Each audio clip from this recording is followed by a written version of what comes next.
तिवारीपुर गांव में दो परिवार रहते थे। मोहन का परिवार बहुत गरीब था, वहीं दूसरी तरफ सोहन का परिवार बहुत अमीर था।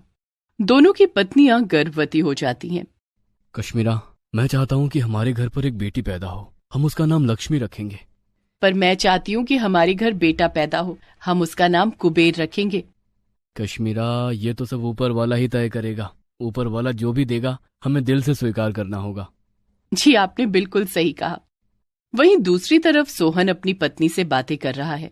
रानी, मुझे पूरा भरोसा है कि ऊपर वाला इस बार हमारे साथ गलत नहीं करेगा। ऊपर वाला अभी तक कर रहा था क्या? कोई भी संतान जीवित क्यों नहीं बचती हमारे यहाँ? इससे पहले 3 बार मुझे माँ बनने का मौका मिला, लेकिन जन्म होते ही वो चल बसे। जब तक हमारे घर संतान पैदा नहीं होती हम कोशिश करते रहेंगे, और तब भी अगर कुछ ना हुआ तो हम बच्चे गोद ले लेंगे ना। तुम परेशान मत हो, पैसों में बड़ी ताकत होती है। डिलीवरी का दिन आता है। गांव के ही छोटे से सरकारी अस्पताल में मोहन और सोहन दोनों की पत्नियों की डिलीवरी दिन एक ही है। सोहन जी, माफ कीजिए, या तो मैं सिर्फ आपकी पत्नी को बचा सकता हूँ या फिर बच्चे को। दोनों का बचना नामुमकिन है। डॉक्टर की बात सुनकर सोहन एक बार फिर से परेशान हो जाता है, क्योंकि ये घटना उसके साथ इससे पहले भी 2-3 बार हो चुकी थी। डॉक्टर साहब, अगर हमने बच्चे को बचाया तो माँ मर जाएगी, माँ को बचाया तो बच्चे को ना देखकर माँ वैसे ही मर जाएगी। प्लीज इस बार कुछ कीजिए। सोहन डॉक्टर के सामने गिड़गिड़ाने लगता है, लेकिन डॉक्टर नहीं मानता। उसके पास कोई भी ऑप्शन नहीं था कि आखिर वो क्या करे।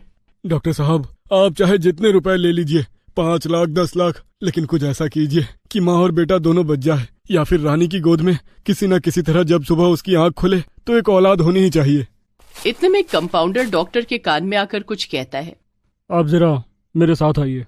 सोहन डॉक्टर के साथ उसके केबिन में चला जाता है और दोनों अकेले में बातें कर रहे हैं। देखिए सोहन जी, मेरे पास एक जुगाड़ है। लगता है ऊपर वाले ने कुछ इंतजाम करके भेजा है इस बार। जल्दी बताइए डॉक्टर साहब, आखिर क्या करना होगा मुझे? इसी अस्पताल में एक माँ ने 2 जुड़वा बच्चियों को जन्म दिया है। अभी तक उन्हें ये नहीं पता है। अगर आप चाहें तो एक बच्ची मैं आपको दे सकता हूँ चुपके से, किसी को पता नहीं चलेगा। मैं तैयार हूँ डॉक्टर साहब। उस अस्पताल में मोहन और कश्मीरा की 2 जुड़वा बेटी पैदा होती हैं, लेकिन वो डॉक्टर चुपके से एक बेटी को सोहन की पत्नी के वार्ड में सुला देता है। जब रानी की आंख खुलती है तो वो अपने पास एक बच्ची को देखकर खुश हो जाती है। आज मैं बहुत खुश हूँ, ऊपर वाले ने मेरी सुन ली। इतने में वहाँ पर सोहन आ जाता है। आज तो तुम खुश हो ना रानी, हमारे घर एक बेटी ने जन्म लिया है, मुबारक हो। आपको भी मुबारक हो। मोहन और उसकी पत्नी कश्मीरा अपने घर में अपनी बेटी के साथ खेल रही हैं। बेटा लक्ष्मी, ये बिल्कुल तुम पर गई है कश्मीरा। हम अपनी बच्ची को बहुत ही नाजों से पालेंगे, इसे कोई भी तकलीफ नहीं होने देंगे। एक तरफ लक्ष्मी एक गरीब परिवार में बड़ी होने लगती है, तो वहीं दूसरी तरफ लक्ष्मी की ही बहन मीरा एक अमीर परिवार में बड़ी होने लगती है। गांव के सभी लोग एक ही स्कूल में पढ़ाई करते थे। लक्ष्मी और मीरा भी उसी स्कूल में पढ़ती थीं, लेकिन दोनों इस बात से अनजान थीं कि वो दोनों सगी बहनें हैं। मीरा, क्या तुम मेरी सहेली बनोगी? दूर हट मुझसे, तुम्हारी हिम्मत कैसे हुई मुझसे बात करने की? अगर मेरे माँ पापा को पता चल गया कि मैंने तुम जैसी भिखारिन से बात की है तो वो लोग मुझे बहुत डांटेंगे। मैं भिखारिन नहीं हूँ, तुम गलत समझ रही हो। मेरे माँ पापा ने सिखाया है, जितने भी गरीब लोग होते हैं सब भिखारी ही होते हैं। लक्ष्मी से उस स्कूल में कोई भी बात नहीं करता था, क्योंकि वो गरीब घर की लड़की थी। मीरा अपनी सहेलियों के साथ अक्सर बिल्लू काका की दुकान पर समोसे खाया करती थी और लक्ष्मी दूर से उन्हें देखा करती थी। मेरा भी समोसे खाने का मन होता है, लेकिन मैं पापा से नहीं कह सकती, वो वैसे ही परेशान रहते हैं। अरे बिल्लू काका, कभी कभी तो आप बहुत अच्छे समोसे बना देते हो, पर आज तो 1 नंबर के घटिया समोसे बनाए हैं आपने। नहीं खाने मुझे, फेंक दो सब लोग। मीरा और उसकी सहेलियां अपने अपने समोसे डस्टबिन में फेंक देती हैं और बिना पैसे दिए वहां से चले जाते हैं। दुकानदार उन्हें पुकारता रहता है, लेकिन वो एक नहीं सुनती। ये लोग तो खाने का इतना अपमान करते हैं, ऐसा बिल्कुल नहीं करना चाहिए। लक्ष्मी दूर से ये सब देख रही थी। चुपके से वो डस्टबिन के पास जाती है और सारे समोसे उठाकर ले आती है और अकेले में खाने लगती है। लेकिन तभी लक्ष्मी की ये हरकत दूर से वो दुकानदार देख लेता है और उसकी आंखों में आंसू आ जाते हैं। हे भगवान, कितना अंतर है इन दोनों में। लक्ष्मी के माता पिता खेतों में काम करके, मजदूरी करके अपनी बेटी को पढ़ा रहे थे। वहीं दूसरी तरफ सोहन की बेटी मीरा बहुत घमंडी हो चुकी थी, जबकि दोनों सगी बहनें हैं, पर इस बात से अभी तक अनजान है। एक दिन स्कूल से छुट्टी होने के बाद मीरा अपनी सहेलियों के साथ लक्ष्मी से बातचीत करने की कोशिश करती है। अरे लक्ष्मी, तुम पैदल ही जाती हो क्या? हाँ, मैं तो रोज अकेले ही पैदल चली जाती हूँ क्योंकि मुझसे कोई बात ही नहीं करता। आज से तुम भी हमारे ग्रुप में शामिल हो जाओ। आज से हम सब दोस्त हैं। तुम सच कह रही हो? हाँ, मैं सच कह रही हूँ। हम सभी सहेलियां स्कूल के पीछे जंगल में अमरूद तोड़कर खाने जा रही हैं। क्या तुम हमारे साथ चलोगी? हाँ, क्यों नहीं, मुझे अमरूद खाना बहुत पसंद है। लक्ष्मी मीरा की सहेलियों के साथ स्कूल से थोड़ी दूर पर किसी जंगल में चली जाती है। मीरा और उसकी सहेलियां अचानक धीरे धीरे चलने लगती हैं और लक्ष्मी बड़ी ही खुशी के साथ उछलते कूदते आगे आगे जंगल में चलती जाती है। अचानक लक्ष्मी किसी दलदल में फंस जाती है। बचाओ बचाओ, मीरा मीरा, मैं डूब रही हूँ। मीरा और उसकी सहेलियां जोर जोर से हंसने लगती हैं। बड़ा मजा आया। मीरा अपनी सहेलियों के साथ उस जंगल से चली जाती है। उसकी अनजान बहन लक्ष्मी उस दलदल में डूबने लगती है। वहां पर उसे बचाने के लिए कोई नहीं है। तभी अचानक पेड़ से एक पीले रंग का सोने का सूट लक्ष्मी के ऊपर ही गिर जाता है। उसे पकड़कर लक्ष्मी दलदल से बाहर आ जाती है। तभी अचानक वो पीले रंग का खूबसूरत सूट बोलने लगता है। आज के बाद तुम्हारी जिंदगी में कोई भी तकलीफ नहीं रहेगी। ये सूट तो बोल रहा है। हाँ लक्ष्मी, मैं ही बोल रहा हूँ। मैं सोने का सूट हूँ। इस सूट में एक पॉकेट है। इससे जितना भी धन निकालती जाओगी कभी कम नहीं पड़ेगा। और जब तक ये सूट तुम्हारे घर में रहेगा तब तक पूरा परिवार संपन्न रहेगा।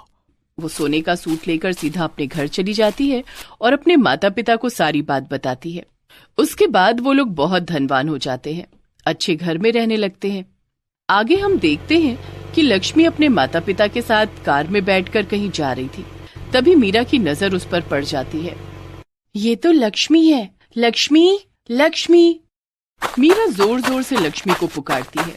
उसकी आवाज सुनकर लक्ष्मी के पिता अपनी कार रोक देते हैं। मीरा उसके पास आ जाती है। लक्ष्मी, तुम तो पूरी तरह से बदल गई। तुम इतने दिन से स्कूल क्यों नहीं आ रही थी? उस जंगल वाली घटना के बाद मुझे बहुत पछतावा हुआ। मैं दोबारा वापस आई थी लेकिन तुम मिली ही नहीं। मैं तुमसे माफी मांगना चाहती हूँ। मेरे पापा ने दूसरे स्कूल में मेरा एडमिशन करवा दिया था, इसलिए मैं अब उस स्कूल में नहीं आती हूँ। और तुम मुझसे माफी मत मांगो। बच्चे तो ऐसी हरकतें किया ही करते हैं, उसमें बुरा मानने वाली क्या बात है? किस बात की माफी मांग रही हो बेटा? अरे कुछ नहीं पापा, हम लोग खेल रहे थे। मीरा ने उस खेल में बेईमानी कर ली थी, उसी की माफी मांग रही है और कुछ नहीं। इतने में वहां पर मीरा के पिताजी भी आ जाते हैं। उनकी हालत अब पहले से बहुत खराब हो चुकी थी। उनका सारा धंधा चौपट हो चुका था। इस वजह से अब वो लोग गरीब हो चुके हैं। मीरा, यहाँ क्या कर रही हो? पापा, ये मेरी सहेली है लक्ष्मी और ये उनके माता पिता। क्या मैं आप लोगों से कुछ बात कर सकता हूँ? हाँ, क्यों नहीं भाई साहब। मुझे पैसों का बहुत घमंड हो गया था, इसीलिए मेरा सारा बिजनेस चौपट हो चुका है। मैं सब कुछ पैसे को ही मानता था। एक बात मैं आपको बताना चाहूंगा, वरना मेरे अंदर वो एक बोझ सा हमेशा बनकर रहेगा। आखिर ऐसी क्या बात है जो आप मुझे बताना चाहते हैं? मैं आपका कर्जदार हूँ। उस दिन आपके घर एक नहीं बल्कि जुड़वा बेटी पैदा हुई थी। अगर आप चाहे तो डॉक्टर से पूछ लीजिए। मेरी पत्नी का मिसकैरेज हो गया था, लेकिन ये बात मैंने उससे छुपा ली और डॉक्टर को 5 लाख रुपए देकर चुपके से आपकी एक बेटी मैंने ले ली। इसका मतलब लक्ष्मी और मीरा सगी बहनें हैं? हाँ भाई साहब। लक्ष्मी मेरी बहन है। मैं बहुत खुश हूँ पापा। मैंने अपनी बहन के साथ कितना गलत किया। तो इस तरह से दोनों बहनों को पता चल जाता है कि वो दोनों सगी बहनें हैं। मोहन सोहन की बिजनेस में उसकी मदद करता है और दोनों परिवार एक साथ मिलकर रहने लगते हैं। सोनपुर गांव में पूनम की ननद संध्या के घर के ठीक सामने रहने वाले लड़के से उसकी शादी हो जाती है। ससुराल पड़ोस में ही होता है उसका। विदाई के वक्त संध्या फूट फूट कर रोती है। तभी उसकी भाभी पूनम अपनी ननद के कान में कहती है, ज्यादा ओवर एक्टिंग मत कर संध्या। दीवार के उस पार तो तेरा मायका है। कभी फुदक कर ससुराल में तो कभी फुदक कर मायके में। इसमें रोने वाली क्या बात है? अगर मैं नहीं रोई तो उस चाय वाले कांड की तरह फिर से ससुराल वाले रिश्ता तोड़ देंगे। कुछ महीने पहले। हमारी बिटिया रानी को तो आप जानते ही हैं, पंडित जी ने बताया ही होगा। पंडित जी ने बताया ही था, पर अगर वो ना भी बताते तो हमें आपकी बेटी के बारे में सब पता चल चुका है। ऐसा क्या पता चल गया आपको हमारी बेटी के बारे में घनश्याम जी? इससे पहले कि घनश्याम उसकी बात का जवाब दे पाते, उससे पहले घनश्याम की पत्नी राधिका बीच में बोल पड़ती है। इतना हैरान होने की बात नहीं है, जो हमें पता चला है वो शायद आपको भी नहीं पता। राधिका की बात सुनकर पूनम के सास ससुर यानी संध्या के माँ बाप थोड़ा टेंशन में आ जाते हैं। अरे आप लोग घबराइए मत, इसकी तो मजाक करने की आदत है। बात दरअसल ये है कि जब हम आपके घर आ रहे थे तो हम रास्ता भटक गए। हमने गांव वालों से जब आपके घर का रास्ता पूछा तो उन्होंने हमें बहुत इज्जत दी, पानी पिलाया, फिर घर के बाहर तक छोड़ गए। हाँ, गांव वालों ने बताया कि आपका परिवार पूरे गांव में सबसे अच्छा है, बहुत संस्कारी हैं आप लोग। ये बात सुनकर संध्या के माता पिता चैन की सांस लेते हैं। अरे बहन जी, हमारा पूरा गांव ऐसा ही है, सब एक दूसरे को अपना ही परिवार जैसा मानते हैं। ये बड़ी अच्छी बात कही आपने। अरे संध्या बिटिया, अरे ओ संध्या बिटिया। संध्या अपने कमरे में कानों में हेडफोन लगाकर गाने सुन रही थी। तभी उसके कमरे में उसकी भाभी पूनम आ जाती है। अरे ओ ननद जी, सासू माँ कब से आवाजें लगा रही हैं, सुनाई नहीं दे रहा क्या? तो आप मेरे पास काहे आ गई भाभी? कोई काम होगा, आप ही सुन लो ना क्या कह रही हैं माँ, काम चोर हैं आप। माँ जी, संध्या सो रही है, मैं आ जाऊं क्या? इतना सुनते ही संध्या की माँ भी उसके कमरे में आ जाती है। नहीं बहू, मैंने संध्या को आवाज दी है तो संध्या से ही काम होगा ना। माँ, आप अपनी बेटी के सामने अपनी बहू की तरफदारी कर रही हो। चुपचाप किचन में जाकर 5 लोगों के लिए चाय बना कर ला, बाहर कुछ मेहमान आए हैं। माँ, भाभी से बोल दो ना चाय बनाने को, भाभी बहुत अच्छी चाय बनाती है, और वैसे भी मैं अभी बिजी हूँ। इतना कहकर संध्या फिर से हेडफोन अपने कानों में लगाकर गाने सुनने लगती है, लेकिन उसकी माँ उसके कानों से हेडफोन खींच लेती है। उन लोगों को तेरे ही हाथ की चाय पीनी है। माँ, आप तो जानती हो मैं बहुत बुरी चाय बनाती हूँ, भाभी से बोल दो चाय बना दे। तू नहीं सुधरेगी बहू, तू ही चाय बना दे, तब तक मैं बाहर संभालती हूँ। ठीक है माँ जी। संध्या, तू चाय लेकर बाहर तो जा सकती है ना? हाँ, ये मैं कर सकती हूँ। ठीक है माँ जी, बस मैं 2 मिनट में चाय बनाती हूँ, आप चलो, मैं चाय के साथ संध्या को बाहर भेजती हूँ। देखा, बहू के रूप में मुझे एक बहुत अच्छी बहू मिली है। इतना कहकर पूनम की सास बाहर चली जाती है। अब कम से कम किचन में मेरी मदद तो कर ही सकती है। हाँ, क्यों नहीं भाभी, चलिए। पूनम चाय बना रही है और उसकी ननद संध्या सिर्फ देख रही है। चीनी का डिब्बा कहाँ गया? संध्या देखना चाय उबलने ना पाए, मैं चीनी लेकर आती हूँ। ठीक है भाभी। पूनम चीनी का डिब्बा ढूंढने लगती है। इतने में संध्या के दिमाग में खुराफात घूमने लगती है। भाभी को अपनी तारीफ सुनना बहुत पसंद है ना, आज मौका अच्छा है। इससे पहले कि पूनम कुछ देख पाती, संध्या जल्दी से उस चाय में ढेर सारा नमक और लाल मिर्च पाउडर डाल देती है और गाय की तरह सीधी बनकर खड़ी हो जाती है। ये डाल दी चीनी। थोड़ी देर में चाय बनकर तैयार हो जाती है और संध्या चाय लेकर बाहर चली जाती है, बिल्कुल गाय बनकर। ये है मेरी बेटी संध्या। नमस्ते। खुश रहो बेटा। संध्या चाय देकर वहां से चली जाती है। सभी लोग जैसे ही चाय पीते हैं, वैसे ही सब लोगों की चाय गले से उतरने से पहले बाहर आ जाती है। अरे बाप रे, ये चाय है या जहर? आपकी बेटी चाय ऐसी बनाती है तो खाना कैसा बनाती होगी?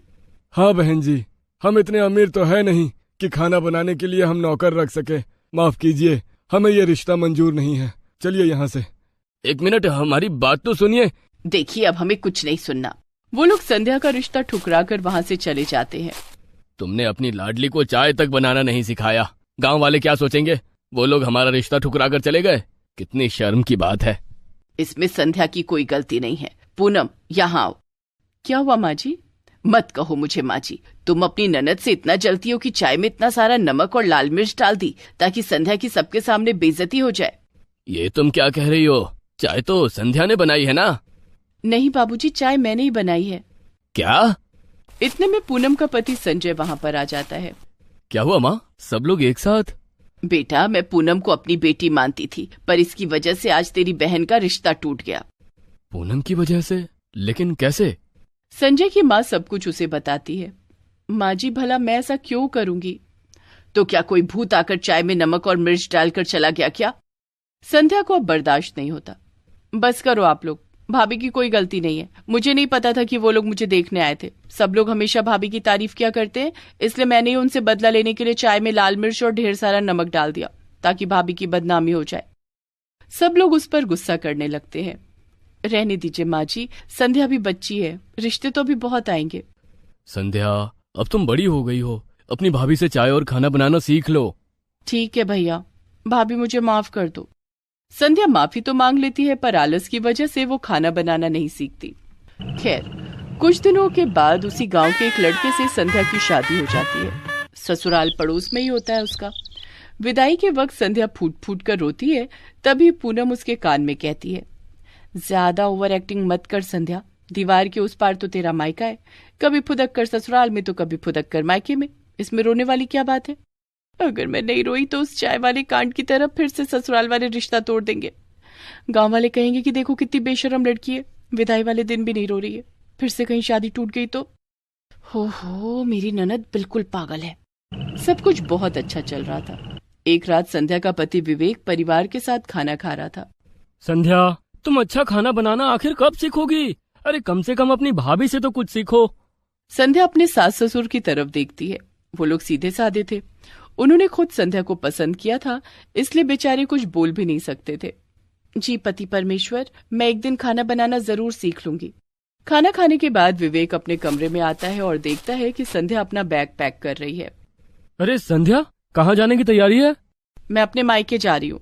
तो बैग पैक करने की क्या जरूरत है? अच्छा, मुझे मायके जाने से रोकने की बजाय तुम पूछ रहे हो कि बैग पैक करने की क्या जरूरत है? अरे मेरा वो मतलब नहीं था संध्या। मैं बेवकूफ नहीं हूँ, ठीक है? अब मैं बिना पैक किए ही मायके चली जाती हूँ। अरे ठीक है, चली जाना, लेकिन अभी तो सो जाओ। ना ना ना ना ना ना, मैं सुबह नहीं, अभी मायके जा रही हूँ। संध्या उसी हालत में बाहर आ जाती है। दीवार के उस पार संध्या का मायका था, इसलिए वो दीवार फांद कर अपने मायके जाने लगती है। अरे पागल, रुको, इतनी रात में अपने घर वालों को परेशान मत करो, नीचे उतरो। मैं नहीं उतरूंगी। संध्या दीवार पर चढ़ी हुई है। आवाजें सुनकर मायके और ससुराल वाले बाहर आ जाते हैं। अरे संध्या, इतनी रात में दीवार पर क्यों चढ़ी हो? अच्छा, अब मैं पराई हो गई, अब मैं अपने घर भी नहीं आ सकती। अरे क्यों नहीं संध्या, लेकिन तुम दरवाजे से भी तो आ सकती हो, दीवार फांदने की क्या जरूरत है? ठीक है, मैं दरवाजे से आती हूँ भैया। संध्या उस रात अपने मायके आ जाती है। सुबह होते ही वो अपने आंगन में आती है और जोर जोर से अपने पति को आवाजें लगाती है। अरे अब क्या हो गया? मैं नहाने जा रही हूँ। हाँ, ये तो बहुत अच्छी बात है। अच्छा, और नहाने के बाद मैं बिना कपड़ों के घूमूं, यही चाहते हो तुम? हाँ, मैं समझ गया। 1 मिनट रुको, मैं 2 मिनट में तुम्हारा बैग लेकर आता हूँ। संध्या का पति विवेक कुछ बड़बड़ाते हुए घर के अंदर जाने लगता है। मैं इस दुनिया का पहला ऐसा पति हूँ जो अपनी पत्नी के मायके जाने के बाद भी खुश नहीं है। क्या बड़बड़ा रहे हो? नहीं, कुछ नहीं। विवेक भागकर अंदर जाता है और संध्या का बैग लाकर दीवार की दूसरी तरफ फेंक देता है। इतने में वहां संध्या की माँ, उसकी भाभी और विवेक की भी माँ आ जाती हैं, जिन्हें देखकर संध्या कुछ नहीं बोलती और अपना बैग उठाकर चुपचाप वहां से चली जाती है।